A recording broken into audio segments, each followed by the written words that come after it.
You are listening to Keep Canada Weird, a weekly weird news roundup by the Nighttime Podcast.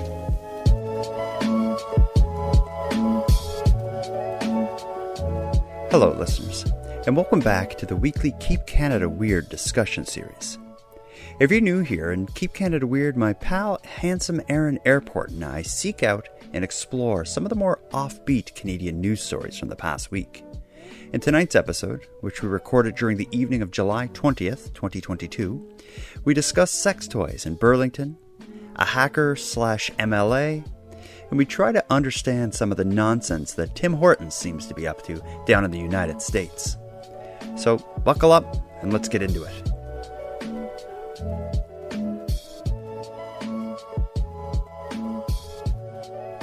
Handsome Aaron Airport. I've never been so uncomfortable in a recording session because we're recording on location at a venue. What do you call this place? This is a really special venue to me, actually. It's called my house. More specifically, your kitchen. And you have a very beautiful place. Oh, thanks. Yeah. Thanks. Yeah. You can thank the previous owners for that. I just kind of moved in, but I mean, I've done some things to it recently, but it's great to have you here. We're gonna have a cheers here. Cheers to your place. Yeah. To keeping Canada weird. I'm having a glass of wine in celebration for our in-person session tonight. Mm-hmm. It was going to be a live show. We invited some people. No one showed up. Yeah, so the tickets were $500 each, so I think that was the biggest deterrent. That was an issue. And then the general lack of interest as well was also against us. Yeah, we should have considered that in the pricing. Oh, well, next time. So what have you been up to? Generally, you cringe at that question. But I know you've been putting on a show. Things are happening. Yeah. I've been working on shows. So I had a show open last week, and I went to it again last night. It was a show I directed and wrote. So, that happened. And then I've got a show coming up July 29th at the Highland Arts Theatre in Sydney, a tribute to the Bare Naked Ladies. So that's coming up. We're in rehearsals for that, and I'm counting on my fingers. That is 9 days from now is the Bare Naked Ladies Gordon tribute show. Classic album. Most people would know, like, If I Had $1 Million. Yeah. And Enid. Yeah. But very few people would know that the first song on the album is actually like a diss track for Halifax. Yeah, that's right. It's called Hello City. And I don't know the story of how they came to write it, but it kind of describes spending time in a really crappy place. He's describing some of the streets, some of the bars, and downtown Halifax. The Palace is mentioned. Barrington Street is mentioned. Yeah, and he also described, like, Halifax, our downtown, is like a hill leading to the harbor. So when you're in downtown Halifax, you're always exhausted because you're walking on a hill. And I think he even references that in the song. It's like something like climb down the hills to Barrington Street or something. Yeah. But that kind of sucks. But we also have, just speaking of Halifax, the famous singer Grimes, who briefly was married, I think, to Elon Musk and had a kid with him. Mm-hmm. She spent time in Halifax and produced an album that was sort of based on the city. The album I think is called like Half-a-Lax or something like that. Yeah. But sounds like a fiber cereal. Yeah, I'm probably mispronouncing it, but a lot of people don't realize that she has an album kind of set in Halifax as well. But anyway, best of luck for the show. I'm hoping to be here for it. I want to tell you about something that happened to me. I didn't intentionally keep Canada weird, but I happened upon a weird Canadian occurrence. Very weird and very Canadian because it also happens in a Tim Hortons drive-thru. Of course, and it wouldn't be a Keep Canada Weird episode without some kind of a Tim Hortons related. Well, we're going to open and probably close with the Tim Hortons and story. Even throw one in the middle for fun. Yeah. Even though it's not planned. We'll find one. So I'm driving my youngest son to daycare. My oldest son is in the car with us, so there's three of us. And as we're driving coincidentally past a Tim Hortons, my oldest son was like, he kind of just had this weird tone in his voice, and he goes, "Dad, I just saw something really weird." And and just to set the scene, it was like it's 8 a.m. It's kind of rainy and overcast and kind of cold for a July day. And he's like, "Dad, I just saw something really weird." And I was like, "What was it, bud?" And he looked to the seat next to him at his younger brother, and he's like, "I don't think I can say while he's in the car." And I was like, just tell me, like, just don't say a bad word, but what did you see? And he said, I just saw a completely naked person. Mm-hmm. And I assumed maybe it was someone with shorts jogging oddly in the rain or something. And I'm like, no, you didn't. He's like, yes, it was someone without any clothes at all on. But we were too far away for me to check what was happening. So anyway, we dropped my youngest off at daycare. We turn around on our way back home. Given that he suggested that something weird was happening, I was like, let's get a coffee at the Tim Hortons drive-thru and you can have some Justin Bieber Timbits. And he's like, all right, whatever. He honestly covered his eyes as we went through the drive-thru. And as we go, we pull in, I place my order, go to the window, get my stuff. And then the drive-thru kind of takes you around a corner of the building where you get back into the parking lot. As you go around the building, there's like a little like curb on the side of the drive-thru. Mm-hmm. And sure enough, there is, I would say, probably 55-year-old woman, not wearing anything whatsoever. No socks, no nothing. And as we're going by, a police officer is already on the scene wrapping something around her waist. So police were on scene in dealing with it. We drove off, but I've come to learn that this particular lady, people are probably thinking it's someone who's like mentally ill and having a bad day or something. Apparently this lady is on TikTok and she's kind of like an advocate for like, I guess freedom of expression, but like going topless at the beach and walking around topless. But I think whatever you think of that, I feel like she probably took it too far on Monday morning naked in the drive-thru.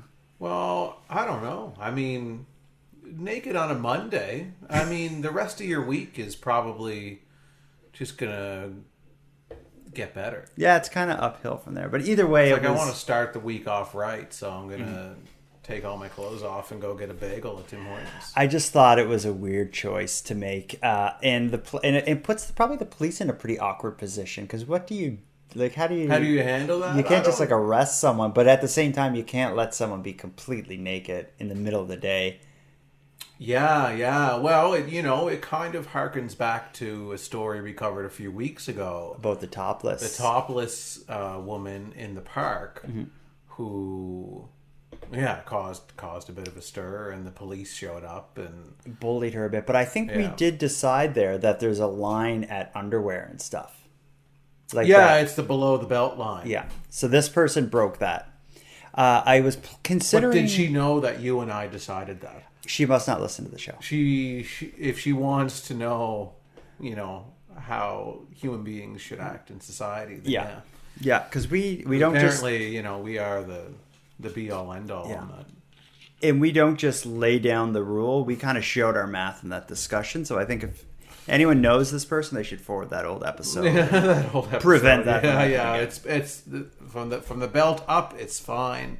From the belt below is a no. Is a no-go. Is a no-go, Joe. Well, let's get to it. We have a mandate here to keep Canada weird by collecting and celebrating / cringing at or denouncing Canada's weird and offbeat stories from the past week. You had just mentioned the rules of society and things we have to do to live together, like wear undergarments and not show our private parts. I think that kind of is going to come up in the show because we have two stories that kind of, I guess, reinforce the age-old adage that fences make good neighbors. Mm-hmm. We have a story of, I don't even know how to classify this, a hacker, an ethical ? Hacker politician. Right, yeah. We have a snapshot of Toronto that shows both the symptoms of inflation and the symptoms of a raising crime rate. Mm-hmm. And then we're going to get back to Tim Hortons and some nonsense that they're up to south of the border in the United States. Some complete nonsense. Save it, yeah. Let the anger build through the episode and then unleash it on Tim Hortons again, as we usually do.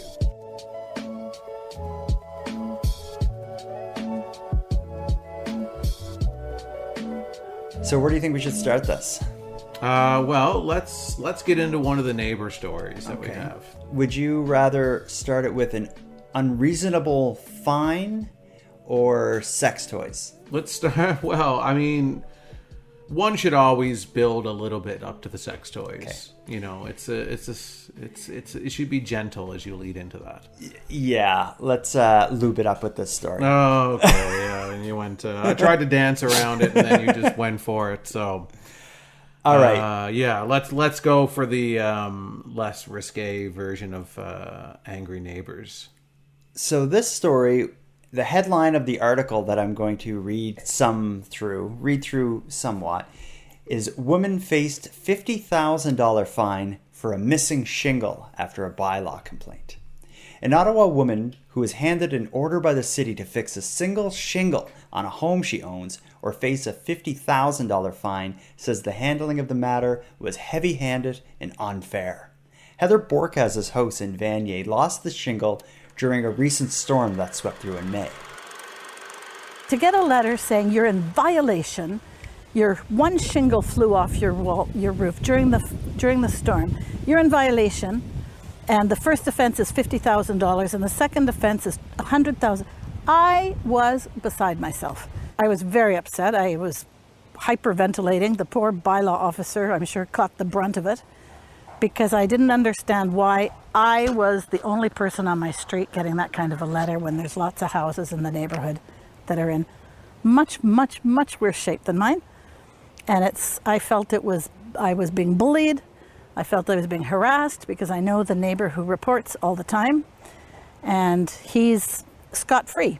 I found it to be Stalin-esque. You know, it's like in Russia where you have a neighborhood spy, and the neighbor spy calls and reports on you, and then you're stuck. Then you're stuck. There's nothing I can do. I don't know what happens if I don't fix my shingle. I literally don't know.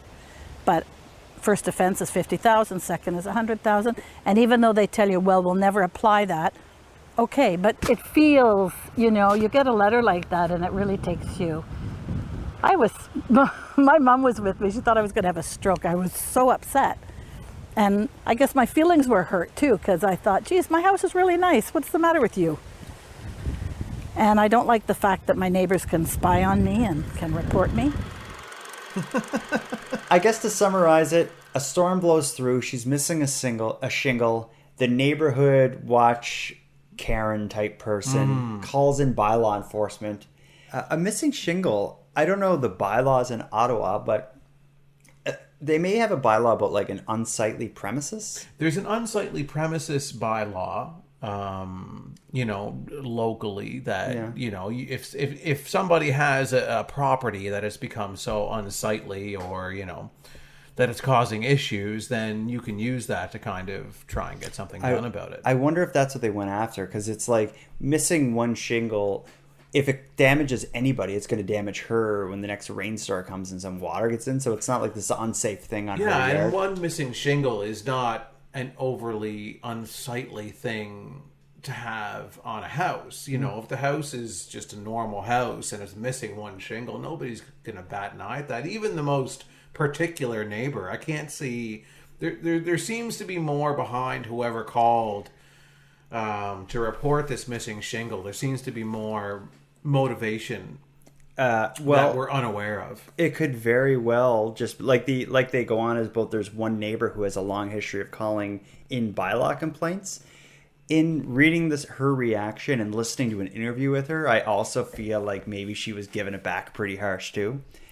Yeah, she came across as a bit agitated, a bit overly agitated. Well, certainly in the comparisons to, you know, as she put it, communist Russia and, you know, all of these comparisons that she was making, which I find to be, given, you know, what's going on in the world, to be that's a hot inappropriate take. And extreme. Yeah, that's to be comparing, you know, your $300 shingle bill to anything going on with Russia right now. Yeah, that is so true. Well, that is the first. And I guess it's settled now. She did the repair, so until the next kind of slight comes. Is there a picture of her house anywhere? Yeah, and it doesn't. It's not like just looks like a normal house. Just a normal house. Yeah. Like it's not like a high end home, and it's not a. Because I can't imagine being a bylaw officer being like, I can't believe I have to go hassle this person over one missing shingle. Yeah, but maybe if I don't know what their mandate is, but maybe they have to investigate complaints. Well, certainly they have to, but they're probably like looking at their day and the list of things that they have to do. And it's like, and then I have to go spend God knows how long investigating a missing shingle from a woman's house. Yeah, their day is like, massive hole next to elementary school, broken pavement, flying and breaking windows on Main Street, possible missing shingle. Yeah, they should really have more, instead of contacting the bylaw officers, they should have contacted like a Nancy Drew or Hardy Boys type detective agency type. Like send some kids to investigate. The case of the stolen roof shingle. Well, actually, that could be a cool idea. Whenever they get like these nuisance complaints, have like a group of like 8-9-year-olds who are like tasked with investigating. Who show up with like magnifying glasses and like Sherlock Holmes hats. Just to screw with the people who put in these nonsense complaints. Mm-hmm. Well, the next story we'll get into goes in a different direction. This neighbor that we just talked about didn't like her missing shingle, and he sicked bylaw enforcement on her. The next story takes a whole different approach altogether. This one, we're not going very far from Ottawa. We're going to Burlington. And we're going to hear about the Burlington resident that created a backyard sex toy display in retaliation for a bylaw dispute. Mm-hmm. Burlington resident Linda Lee says her morning routine has been disrupted by a display that cannot be missed from her kitchen window. Every morning when I get up, I come over here and make my coffee, and that is staring me right in the face. The raccoon house sitting at the corner of their backyard is decorated with various sex toys stuck to its roof. It was put there by their neighbor after a dispute over a tree. We had a tree that we noticed that was hazardous, in my opinion. It was splitting at the top, and I just approached my neighbor and let him know because he was fairly new to the area. Lee says she called bylaw after nothing was done about the tree, and bylaw deemed it to be unsafe. The city came and said you need to take it to 8 feet. Linda's husband, Chris, says the neighbor initially had his own quote to take the tree down, but never did anything with it. And it was an extra $400 for him to pay out of pocket for the city to come and have them remove it. And I think that's what's upset him. We had the tree guys here. They were already working here, and he chose to say he would do it himself, which is what annoys me about the whole situation. Sean Oriold owns the property with the tree, which is now home to the bright colored display. At this point, I'm out that money. In all honesty, I'm probably out more money for all these creative decorations. But the man who did it says that he did it to send a message about calling bylaw officers on neighbors. The whole thing could be solved if they just came and talked to me like a person, opposed to being passive-aggressive and calling bylaw every time.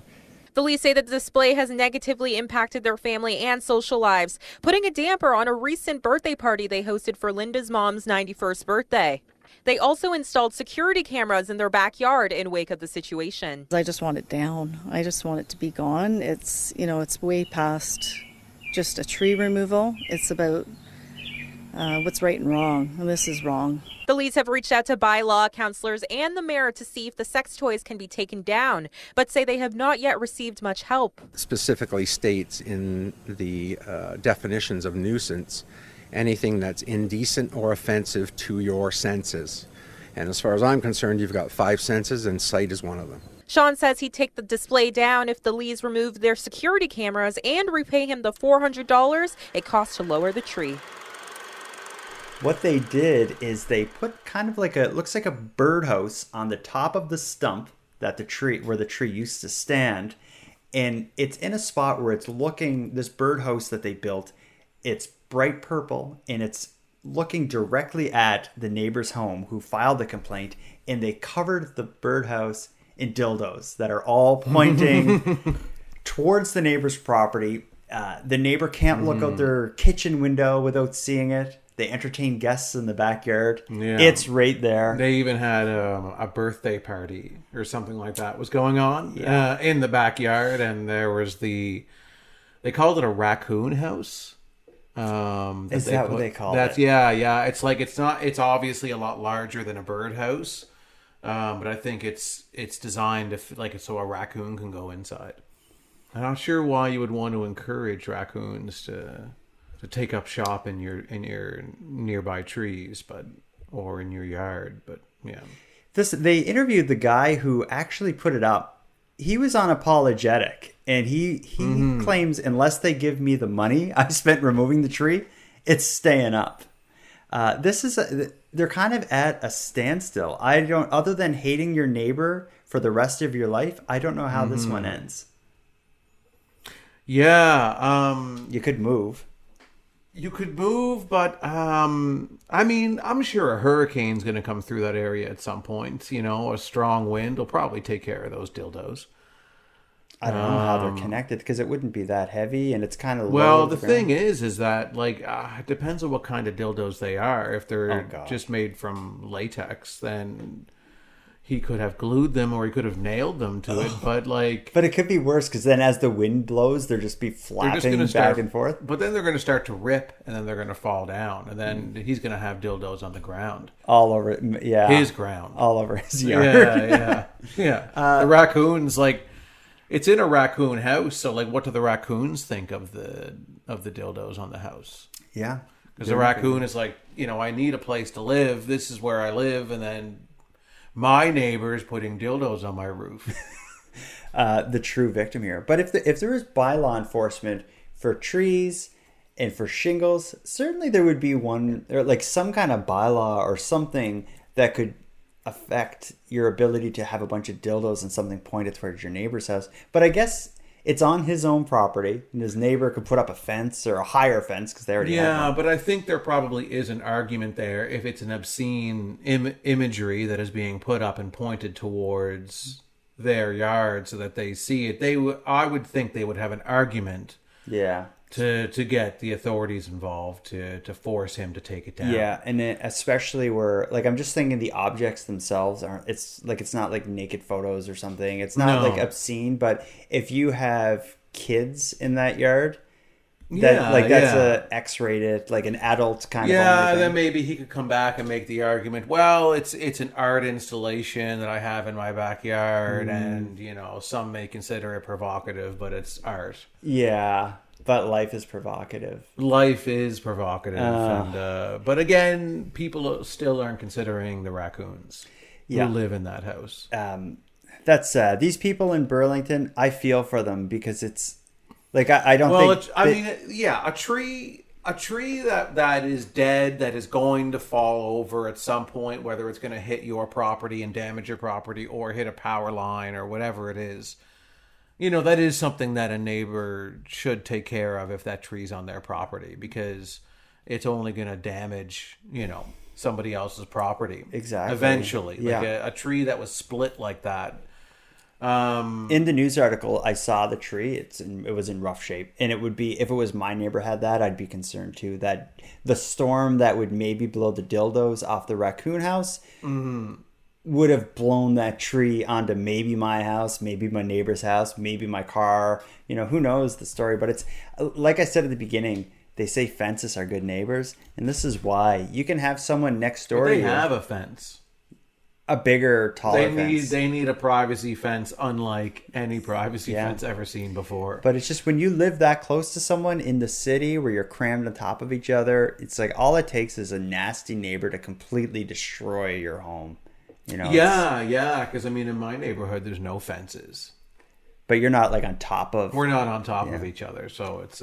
In looking at these photos, they kind of they almost share a backyard for the most part. Yeah. So it's a crappy situation, and it's their relationship will never be okay. These people will die hating their shitty neighbor. That's the thing, and you're always coming home with your groceries and seeing your neighbor kind of sitting on their step, washing their dildos, and it's awkward. We'll follow this story if there's any updates. I don't expect to see one. Hopefully these people get a good deal on their house and they're able to move. Well, it's going to be hard to sell a house if. Imagine showing. Yeah. That's the thing. It's like, and then we have the backyard, and there's a beautiful art installation of 24 dildos that are going to be pointing at you all the live long day. So, and it's beautiful. And the sunset comes and it reflects off of the. You can smell the off rubber of some when of they the heat up. metallic dildos that he has pointing at your backyard as well, and you know, and then let's go check out the kitchen. Yeah. Where there are no dildos. The guy who put up the dildo raccoon house, I like that he agreed to an interview with the local news and he's like unapologetic to it. He sounds like a complete idiot. Yeah, in the interview he comes across as just a ignorant Moron. neighbor. Yeah, and he's just like, oh, they didn't talk to me or whatever, and blah blah blah and whatever. Yeah, you know, just tossing it all aside as they're the ones that are crazy. He looks like he's, you know, like 30 something, but he kind of he comes across with the attitude of like a 15-year-old and just like, oh, it would suck to have him living next to you. If my neighbor put up a raccoon house with a number of dildos attached to it, it would not bother me in particular. Mm-hmm. You know, I don't have kids, I don't have anything, but it would bother me if I was trying to sell my house and I had to explain certainly the situation. Yeah, that sucks.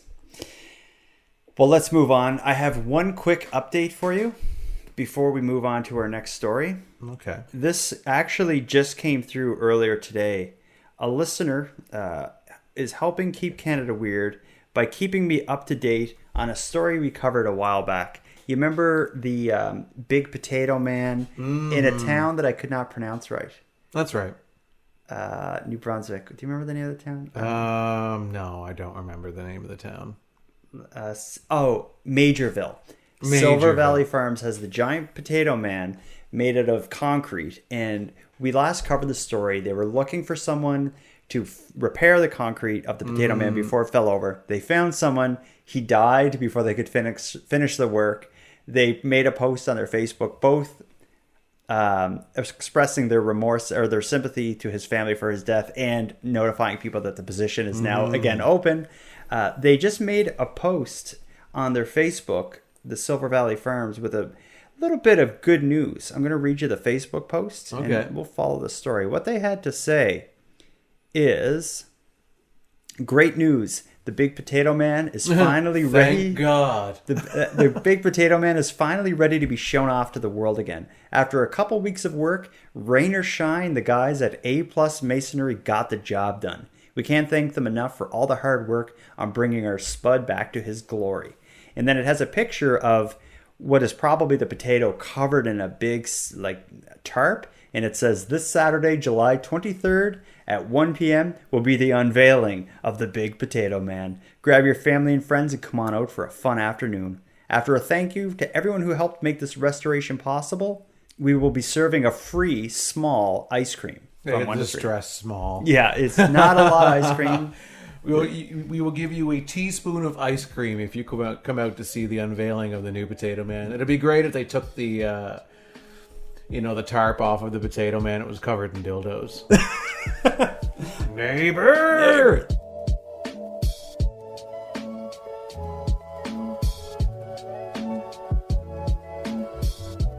Well, let's get to the next story here.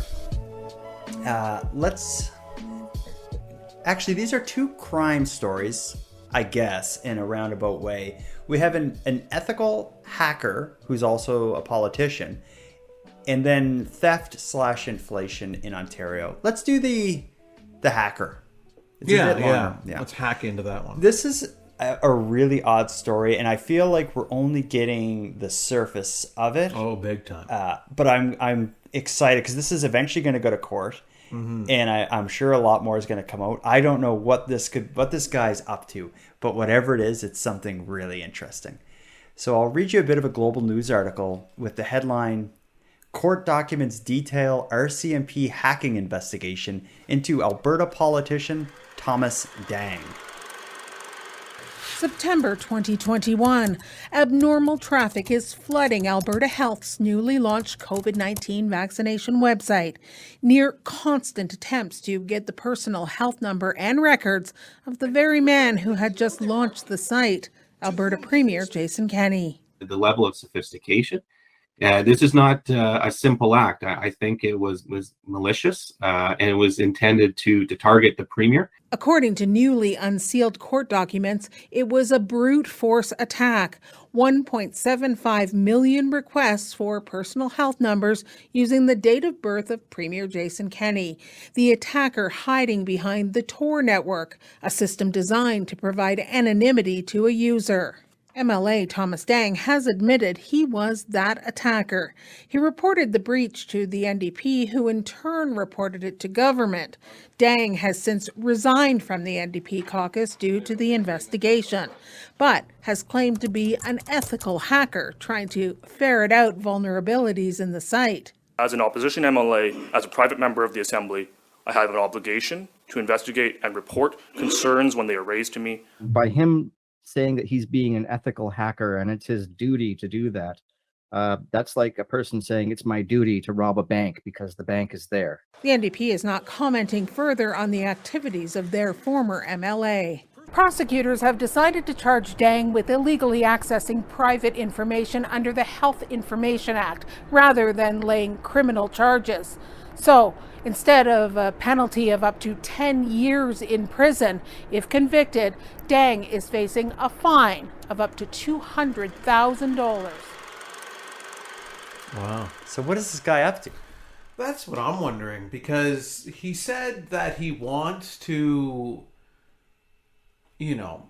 test the cybersecurity, abilities of this site. Call him BS. No way. Yeah, there's no way. Yeah. And he wouldn't tell anybody he's going to do it, and he just did it on a Friday afternoon saying as if it's his obligation as an MLA. It's no MLA's obligation. Well, also a cybersecurity expert or whatever he calls himself. Yeah, it's like, come on. So, but I'm just trying to imagine this. So a constituent calls him and says, I think that the vaccine portal's not secure.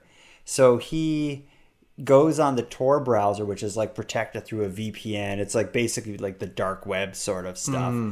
And it sounds like he writes a program to automatically keep trying, because it said there was 1.75 million using the premier's info and 50,000 using his. So that's not him like entering it. No, that's it's like just the program. Like a script that he writes. Yeah. So for one, this constituent who files the complaint or the tip, I wonder if there's any record of that, because it would be interesting if that even happened. But I don't believe it did. I don't believe anything that he's saying at all. It just seems really sketchy to me, like the whole way through. Why would you do it? Because though? If you were going to test it, you'd tell somebody, or you would get someone to test it. Like it's not. Like you would go through an official process of like hiring, a company to do it or something. So let's say if you're an MLA and your constituent's complaining about the road, and you have some gravel and asphalt, and you're like, I'm going to take my truck down there and I'll fix the road. Like that wouldn't be an MLA's thing to do. It's also a Friday afternoon, which is like strategic, I think, because everybody's kind of. What was the Friday afternoon when this happened? When he did it, yeah. Oh, really? Okay. I think that's what I read in the article, that it was on a Friday afternoon. Yes, only sketchy stuff happens. He said in the article he was quoted as saying he would have contacted someone, but it was Friday afternoon, and he knew that nobody would answer or something. He's just that ethical. Which is such a grasping at straws excuse. Yeah, I will see what happens if it goes to court, but it sounds like he could have got a much more serious crime, much more serious charge, which was the unauthorized use of a computer. Instead, they got him under some other charge related to the probably privacy type stuff. Mm-hmm. But either way, this guy, I don't know what he was doing or what he was trying to do or what he would have gained from whatever finding a flaw in the system. But he comes across as really weird and sketchy to me. Yeah, it is sketchy, and it's clear in his answers in the article that he's got another underlying motivation here up to why he did it. Mm-hmm. Whatever that is, I guess we don't know, because he's clearly lying about what his motivations were. That's what I feel, yeah. It seems like he is the type of person that has led to our next story. Something interesting has been noticed in Toronto, Ontario. When you go into a grocery store or Walmart or even a convenience store, the high-end stuff is in a locked cabinet. I noticed like razor blades at Walmart are always in a locked cabinet. Yeah, and it's funny because like some Walmarts, like there's this Neutrogena moisturizer that I buy. Okay. It's called Hydro Boost. You look refreshed. So that might be it. Oh, maybe. Call me Neutrogena. Yeah, so at most Walmarts, it's not locked away, but in the Walmart up the road from here, it is. And I have to go and try and find somebody who has a key for that because there's never anybody in the cosmetics department at that Walmart. So I have to track somebody down, and then they have to go and find somebody with the key, and then they'll open it up and I can get it there. I get it delivered now just from Amazon. Yeah. But I was like, why do you guys lock up the Neutrogena moisturizer when every other Walmart doesn't? And she was like, oh, it's here, it gets stolen all the time. Weird thing to steal. But I guess it's like a little bottle. It's probably like $20. Yeah, it's just a little, it's not a big, container or anything. Yeah, so moisturizer, some types of medicines. Well, yeah, high-end cosmetics and all that kind of stuff is locked away usually. Yeah, so some medicines you see, like certain cold medicines and stuff that people would steal to make drugs with or something. Razor blades are often one. Yeah. But the first time I've seen beef jerky locked up. Yes, it's the very first time I ever have too, because beef jerky to me is an impulse item. Yeah, and it's not that expensive. I'm not getting somebody to unlock it from a cabinet for me. So a blog TO, which is like kind of like a Toronto arts, culture, life kind of blog newspaper, maybe. I think it's a newspaper. I don't know if it's in print. But they have an article where the author of the article has been noticing that beef jerky is now being protected inside a glass cabinet at 7-Elevens in Toronto. They have a photo of it, and yeah, sure enough, like as you're browsing the chips, the section where it's all like the dried meat products, they're all in a separate locked case. So I guess you have to go up and get the worker to come open it. But it is surprising to see. But when I look at it and think about it, a bag of chips, I guess, $1.50. A beef jerky stick, which is a whole lot smaller, they're like $3 or $4 each. So I guess a thief could grab 4 of them and take $20-ish. Well, look at the story we covered before with the bull penises. Yes, which is a similar product because it's a dried. That's right, yeah, and they weren't locked up, and then that person made off with dozens of them. Yeah, and I guess with beef jerky, and a 7-Eleven is generally a big store where there's like one person working. So late, and they're often 24 hours. So if you have 4 people who walk in the store together, one causes a distraction. One can walk in just, 2 handfuls of beef jerky can be a considerable amount of money. It's also a considerable amount of sodium. Yeah, could you imagine how thirsty you'd be? You'd have to go back and steal like small pop. Which aren't locked up. Yeah, that's the flaw in this. They should lock up the water. So they should unlock the beef jerky and then lock up the water. Yeah, so have people steal and then raise the price of the water. Yes, get their money back. Yeah. But it's what's like to think of it, you can kind of roll your eyes at the idea of locking up beef jerky, but the owner of a 7-Eleven would only pay for a big lockable glass cabinet to come in if it was going to save them money. So I would like to know, like, how often are these things being stolen? It would be really cool. Maybe this exists for convenience store owners, but it would be really cool to get stats on like all the products and how often one is stolen versus Well, another. I'm sure some of the big chain convenience stores, like a 7-Eleven or locally here in Cape Breton, it's called Needs, or in Nova Scotia. But yeah, I'm sure that they would have some kind of numbers on that. In different ways to handle it too. Like 7-Eleven here is choosing to lock it up. Some stores will put stuff behind the counter. Behind the counter, yeah, because that's where you'll see like batteries and the whats that you put on your whos. Yeah, sometimes you stick them on the raccoon house. Or no, different, but no, you don't need them on those. There's a convenience store, because we're in Cape Breton right now, near Sydney. There's a convenience store in Sydney. I posted about this online before. The store is called Big Ben's. We did an episode together about. Oh yeah, that's right. That was a classic episode. But what Big Ben's does, which is amazing, is they have a large binder when you walk in the store, which is almost like they're wanted posters. And it's CTV camera shots of people stealing. And you can just grab a pen and write who the person is on the page if you choose to.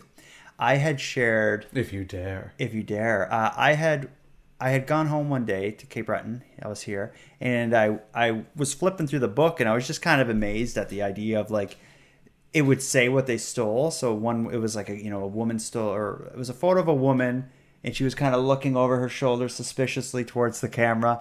And I think it said like that she stole like bulk candy, like from, you buy the candy in a bag and you weigh it and they charge you a certain amount. She stole some of that. And I took a picture of that page and a few other pages from the book, and I made a post on Facebook being like, the store in my hometown shames people who steal stuff. Isn't that, funny? I put that up and it started getting shared around, and it was literally like 2 hours later I got an email a message from someone saying like, I'm in one of those photos, and if you don't take it down, it's slander and I'm going to sue you. Oh, wow. Not even kidding. I'll show you the message when we finish up.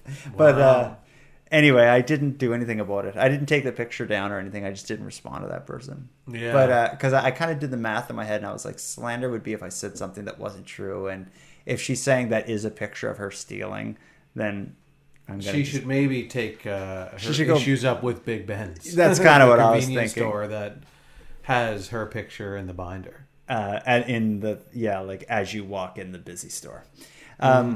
Anyway, hopefully people stop stealing the beef jerky. Well, now, how are they going to now, unless they steal the cabinet or smash into it? Well, they're going to sell a lot less. If I was in the store and That's the thing. That's what I was saying earlier. I find beef jerky to be an impulse buy. Yeah, if I was in a store and I was looking for something to grab for a quick snack, and I had to like go up and ask for can you unlock the beef jerky cabinet? Yeah, I would can never I have do 9 that. packages, please? Yeah, because I'm not doing this every day. Yeah. Your cat just touched my leg, distracted me. That's a nice cat. Yeah. He's usually quite skittish of strangers, but he knows a good soul. To not mind you so much. He knows a good soul. Yeah. So we got to get into something that's going to upset you. Mm-hmm. So let's think back. We talk about Tim Hortons a lot. Let's think of the Tim Hortons products we've complained about or bashed so far. So we had the Tim Biebs. The Tim Biebs, and then the Bieber drink. Yeah, the Bieber brew. The Bieber brew. Nonsense. Yeah. We talked about their loaded bowls. Oh, yes, the evolutionary concept of bowls. I think we probably complained about their brief foray with like the Beyond Meat stuff, although they don't do that, but we still look back at that. And we've lightly touched on their ice cream and their cereal too. Their cereal, a little bit. Yes, that's right. Yeah, the ice cream which is sold in stores, which actually I've heard amazing reviews of. Right. Coincidentally. And their cereal, which I bought and I wasn't crazy about it. My kids liked it though because it was like pure sugar. Mm-hmm. Well, I think they're hitting a new low. Tim Hortons, that is, with their bizarre spitball attempt at marketing. Fortunately, they're not going to subject Canadians to this particular product just yet. Right now, south of the border in the United States, Tim Hortons and Red Bull have teamed up for the creation of a new Tim's Boost Energy Infusion beverage. That's a mouthful. So is the drink. Yeah. The Tim's Boost Energy Infusion beverage debuted in 2 flavors, Sunrise Sunset and Sky's the Limit. Sunrise Sunset is made with a vibrant mix of raspberry-flavored syrup and Red Bull Yellow Edition. I don't even know what that is. While Sky's the Limit features a blend of blue raspberry and coconut-flavored syrups with a Red Bull energy drink. And you can find both Tim's Boost Energy Infusion beverages at participating U.S. locations for a limited time. This sounds insane. I would never... Oh my God, And I don't even get what it is, other than Red Bull and syrup. Like, it sounds like the sweetest, sugariest thing. And Red Bull's loaded with caffeine, right? Oh my God, yeah. So it's like you have... it's probably the equivalent of getting like, a triple coffee or something. They're probably not even legally allowed to do that in Canada. That's probably why the reason they're only releasing it in the United States is because, you can do whatever you want there. Yeah. But just think of this. So the sky's the limit. So the way they make that drink is it starts with a Red Bull energy drink. So take a cup and put Red Bull energy drink in it, which is just pop with a ton of caffeine and sugar. And then what they add to it is blue raspberry flavored syrup and coconut flavored syrup. So it's not even saying juice, it's syrups. So this is like thick, sugary stuff. Oh, yeah. This would be disgusting. And even to look at it, when you look at the photo of it, it glows like a radioactive formula. Yeah, it's like from the Teenage Mutant Ninja Turtles. Like the turtles fell into it and then they grew into ninjas. I hope they never bring this here, but I wouldn't be surprised if they did. I wouldn't surprise me either. It reminds me of Jager bombs. Remember? Jager bombs are probably still a thing, but they became very popular. I remember, like in the mid 2000s. Yeah, and everybody was like drinking Jager bombs. Explain what a Jager bomb is again. So what a Jager bomb is it's Jagermeister, the alcohol, and an energy drink like Red Bull mixed together. Okay. So it's like, however much of the energy drink that you want, and then a shot or two of Jagermeister, and it's intense, like it's alcohol, it's caffeine, it's like a lot of sugar, it's so it gets you amped up. And I remember there was a bar here in Cape Breton called Smooth Herman's, and they would sell you a Jager bomb. But then I don't know who came down, if it was a liquor commission or who came down on it all, but they made bars here, at least at the time, you had to separate. You couldn't sell it combined, the shot and the energy drink in one glass. You had to sell it separately because there's just too much. So here's your energy drink, that's this much, and then here's your shot of Do you remember Jolt Cola? Yeah. It was like same great taste, twice the caffeine. Yeah. It was advertised as just being like Coke except with more caffeine. We used to drink that before school dances.